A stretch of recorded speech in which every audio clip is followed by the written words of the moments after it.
A magnitude 5.1 earthquake struck Southern California north of Los Angeles while residents prepared for Tropical Storm Hilary's arrival. No immediate damage or injuries were reported from the quake, which occurred near Ojai in Ventura County.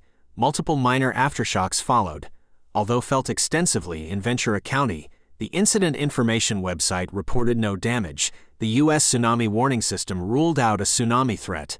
Meanwhile, Tropical Storm Hilary, after impacting Baja California, advanced towards Southern California, coinciding with ongoing rainfall in the region.